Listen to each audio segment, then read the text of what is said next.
নারীদের মধ্য থেকে যেই সব নারীরা পুরুষদের বেশভূষা ধারণ করবে, পুরুষদের সাদৃশ্য ধারণ করবে, সে আমাদের দলভুক্ত নয়, সে আমাদের দলভুক্ত নয়। ওয়ালা মান তাশাব্বাহা বিন-নিসাই মিনার রিজাল, অনুরূপভাবে পুরুষদের মধ্য থেকে যেই সমস্ত পুরুষরা নারীদের বেশভূষা গ্রহণ করবে, নারীদের চালচলন গ্রহণ করবে, নারীদের সাথে সাদৃশ্য গ্রহণ করবে, আমার দলভুক্ত নয়। এই হাদিস থেকে স্পষ্ট বোঝা যাচ্ছে তাশাব্বুহ, সাদৃশ্য গ্রহণ করা, নারী পুরুষের মতো, পুরুষ নারীর মতো শুধুমাত্র সাদৃশ্য গ্রহণ করা, খুব ভালো করে কারণ শুধুমাত্র সাদৃশ্য গ্রহণ করা,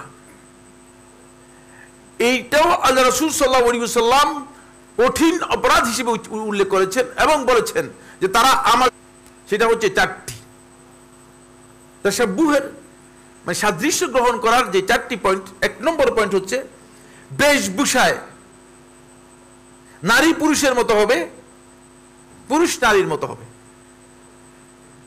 আপনি যদি আপনার ওয়াইফের মানে জামা পরে চলে আসেন মসজিদের মধ্যে, তাহলে কেমন দেখা যাবে? আর আপনার ওয়াইফ যদি আপনার জামা পরে যায়, তাহলে কেমন দেখা যাবে, কেমন হবে? কিন্তু আজকাল অবস্থা এমন হচ্ছে যে মানে এই ধরনের রাস্তায় দেখা যাচ্ছে, রাস্তায় দেখা যাচ্ছে। আসার সময় এক্ষুনি যে উল্টাপাল্টা একজন গাড়ি চালাচ্ছিল, তখন আমি বললাম যে এমন গাড়ি চালাচ্ছে কেন, ড্রাইভারকে জিজ্ঞেস করলাম যে, তখন ড্রাইভার বলল যে মানে শেখ এ হচ্ছে মহিলা, তো মানে গাড়ি চালানোর কোনো সাইজ নেই। আমি বললাম না, আমি বললাম মহিলাকে বলছি, দেখতেছি পুরুষ, আপনি বলছেন না শেখ মহিলা। হয়তো আমার চোখের অবস্থা খারাপ হয়ে গেছে, আমি পরবর্তী চিন্তা করলে কোনো চশমা পরিবর্তনের প্রয়োজন আছে কিনা। এগুলো এমন অবস্থা হয়েছে বেশভূষায়, আপনি জিজ্ঞেস করে নিতে হবে যে আসলে কি। 2 নম্বর, কথাবার্তায়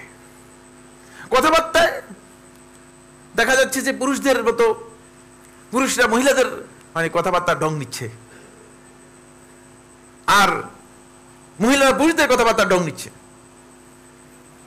তাহলে তিনি সাদৃশ্য গ্রহণ করলেন। আল্লাহ রাসূল সাল্লাল্লাহু আলাইহি ওয়াসাল্লাম বলেছেন দলভুক্ত হতে পারবে না। 3 নম্বর, চালচলন ও আচার আচরণে সাদৃশ্য গ্রহণ করতে পারবেন না, কোন অবস্থাতেই চালচলনের সাদৃশ্য গ্রহণ করতে পারবেন না। 4 নম্বর, কোনোভাবেই পুরুষদের জন্য নির্দিষ্ট যে বিষয়গুলো আছে সেইগুলোতে মহিলারা পুরুষদের অবস্থান নিতে পারবে না, অথবা পুরুষরা মহিলাদের অবস্থান নিতে পারবে না।